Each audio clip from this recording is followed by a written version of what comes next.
Thank you for staying with us. With international trade and investment steadily on the rise in the country, there is a need to provide to provide a robust and internationally competitive platform for resolving disputes.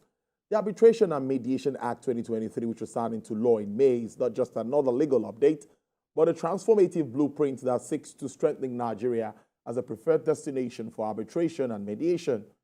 And Nigeria winning the $11 billion P&ID case, this has further cemented that the country has a preferred destination, of course, for investment. Let's get talking. And the Registrar and Chief Executive Officer of the Nigerian Institute of Chartered Arbitrators, Mrs. Sola Oshodi-John. She's live in the studio to talk to us more about this. Good afternoon. It's good to have you on the show. Good afternoon. It's your first time on the show. Thank you for coming. A pleasure. Yeah. I'm going to start with the $11 billion case. You know that. The P&ID thing. It's really, really, really big. There seems to be, it's good news to everyone. But you, what would be your reaction to it from your institute and from your personal views on this? Well, for us as an institute, the Nigerian Institute of Chartered Arbitrators is a welcome development. This is something we've been pushing for the past 5-6 years as an institute, trying to collaborate with the federal government to see how we can also be a part of the team, provide pro bono services. But unfortunately, during the last regime, it didn't work out. But this is one area that I believe that Nigeria needs to begin to look at, putting our best foot forward, trying to ensure that the expertise that we have locally, is a nest to ensure that we never should have a case like this again. True. We shouldn't. Never. We shouldn't. Let's talk about the Arbitration and Mediation Act 2023. For me, I think, do you think that addresses all the gray areas? Because there are always issues. Well, first of all, let's say it's a good development because that act, the old one was there for like 30-something years. It's so old. And presently, the new act is forward-looking. So I believe a lot of the issues will be addressed by, or has been addressed by the new act. But you and I know that it's not about the act. It's about implementation. True. And it's also about the users of the act. And so you can have a very beautiful laws and the users frustrated. So what can you do? So, but having said that, is a good act because now Nigeria is at par, globally as an arbitration destination, and our laws are up to date to a large extent. We have a lot of new provisions that makes Nigeria a friendly and arbitration-friendly state for orders that would like to come to Nigeria as, to use Nigeria as an arbitration point of destination. But again, the enabling environment is important that we get it right, ensuring we have the enabling environment. And that starts from, our court systems, how fast, how well and how good we are when it comes to the issues of enforcement, when it comes to the facilities that we have. Do we have standard international facilities that can host, international arbitrators? Do we have, right now, our economy is struggling.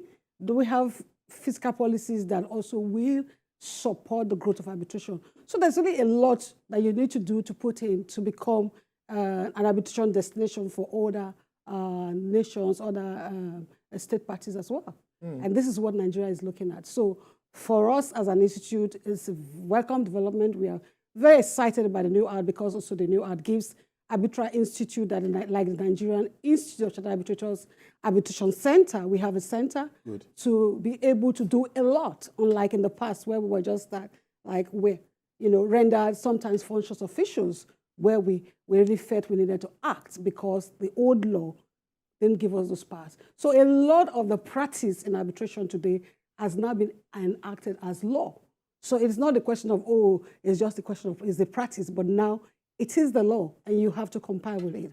One of the first things that excites me about the act is talking about binding nature of arbitration, talking about the irrevocability of arbitration agreements, and those for me are sacrosanct when it comes to arbitration. So it is no longer it's no longer an option, but it's a finality. If you choose arbitration, you have to go through arbitration. But you're talking about arbitration. I can say a lot about arbitration, but I also want to say something. And what I want to say is that arbitration is not when you go to the tribunal. The P&ID matter, I'll take you back to the P&ID matter. It wasn't, the issues did not begin at the tribunal or at the courts. The whole issue that Nigeria had to grapple with started from the point of drafting of the contract. Yeah. And you saw it at play. Yeah, that's true. So when we talk about arbitration, it is not at the point where you go to the arbitral tribunal. Arbitration starts from when you draft the contract.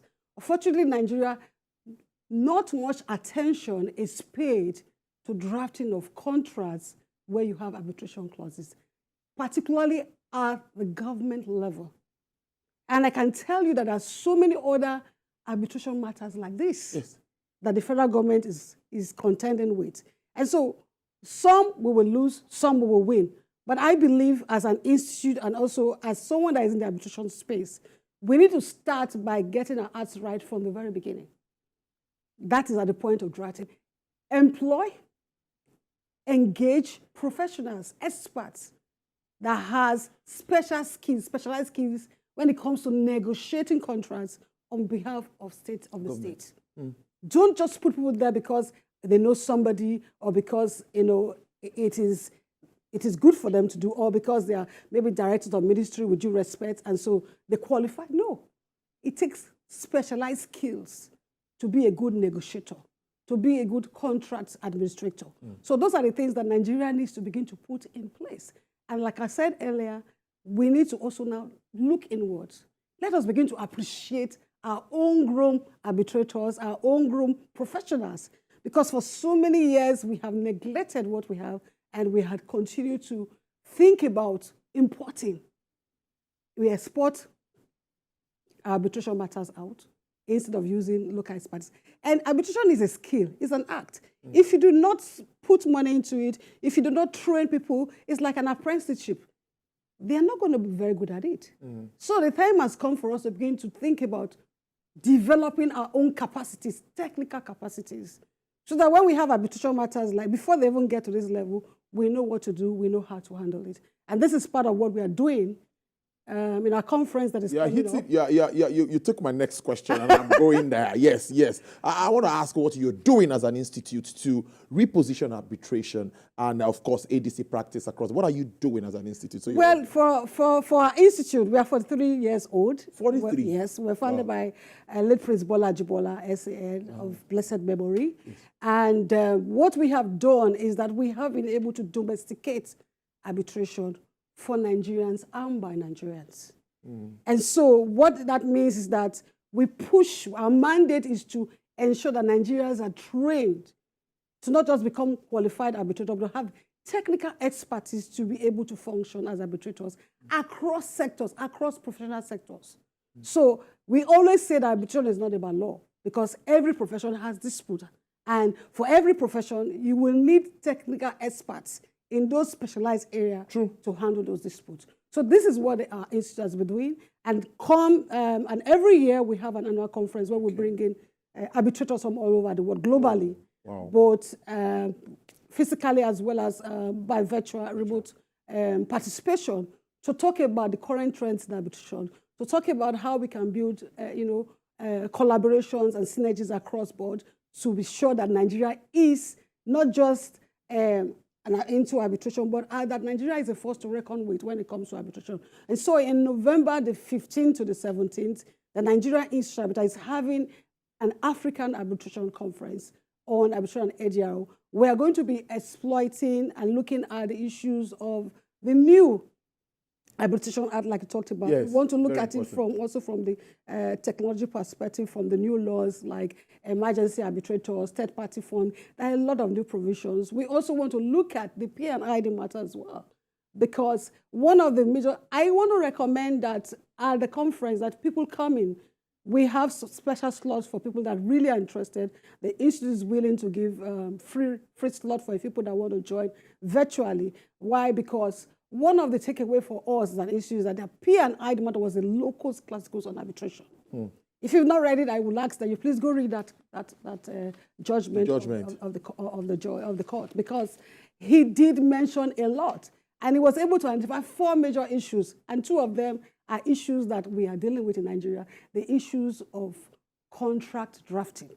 He talked about it extensively in his report. And it also talked about the issue of the arbitration representation, the arbitrators that represent an organization, and also the state as well, the role of the state. Nigeria, we have a laid-back attitude to things. We don't hit it where the iron is hot. We would just go around with all kinds of excuses, oh, we're waiting for this approval, we're waiting for that approval. But that doesn't happen in arbitration. Because arbitration is supposed to be a speedy process of resolving a dispute. Exactly. And so when you come with, oh, waiting for His Excellency's approval, oh, the file is before the Director General and all of that, no tribunal is going to wait for you. As far as the other party is concerned, I want my money, I want the dispute resolved early, and that is it. So in November the 15th to the 17th, at Abuja Continental Hotel, we will be having an annual conference this year. And this conference this year is a big one for us because it's the first time we are moving to Abuja. Because as a national institute, we have to ensure we have a national representation. And so for the conference this year, we will be inviting specialized experts across professions to look at these issues that we have talked about. All right, I'm going to ask you, you've been having these conferences over the years, and many of us who talk, we journalists, we cover most of these things, and we say a lot of talk. So tell us, how have you been able to, your outcomes, how are you handling recommendations and whatever comes out from those conferences? I hope you're taking them.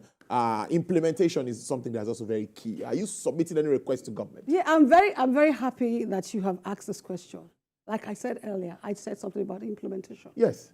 And so over the years, we have these conferences, we have, we have rapporteurs, yeah, we come up with the outcome, the report of the conferences, and we do circulate to the relevant bodies. So our role is to advise, is to recommend, but it's for the bodies to work with what we give them. And that is a major problem, the challenge that we have in Nigeria. Until we begin to use what we have, we're going to have a problem. I give you an example. Kenya today no longer employ foreign arbitrators to handle their matters. All arbitration matters that has to do with the state of Kenya as a country is handled by Kenyans. Under the Ministry of Justice, they have a department in the Ministry of Justice, working in collaboration with the Nairobi Center for International Arbitration. Great. And so they are doing fantastically well. They didn't just start overnight. What they did was, I believe, is a blueprint that Nigeria should borrow from. Okay, it is good for you to spend a lot of money to get the best time to represent you. But after that, what's next? This P&ID matter for me was a good opportunity for Nigerian arbitrators to gain some experience.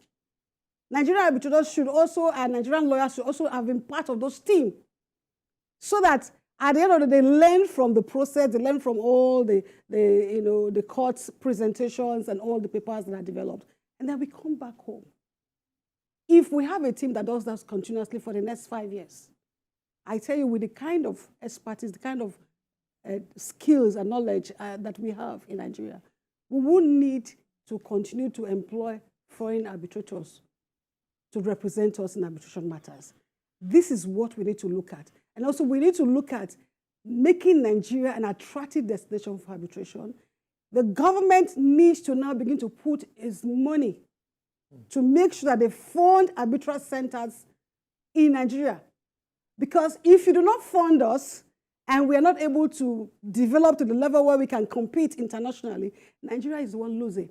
A lot of people don't think about the Naira and Kobo and the dollars and the pounds in arbitration. Arbitration is big business. You heard it.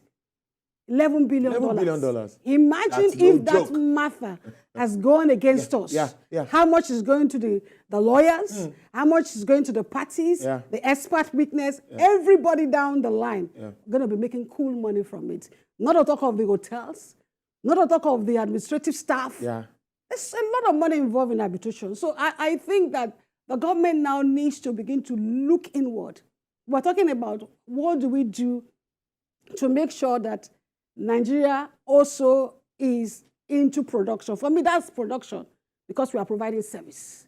So production is not only about providing, producing goods, but also about producing service. So these are one of the areas where Nigeria has expertise in, and I want to encourage the government to look into it, to put money in there, to fund it, and ensure that never again are we going to have a repeat of P&ID. So we'll see you in Abuja on the 15th and 16th. Yeah. Thank you so much. Thank I you. must thank you. It's been interesting talking to you. And we'll keep it tab. We'll always have you join us when we want to speak about anything regards. At your pleasure. I'm All honest. right, then. I've been speaking to the Chief Executive Officer. She's also the Registrar, Nigerian Institute of Chartered Arbitrators, Mrs. Sola Oshodi-John, there, speaking extensively on issues around arbitration. And she touched on their coming conference, too. Thank you so much and have a great weekend.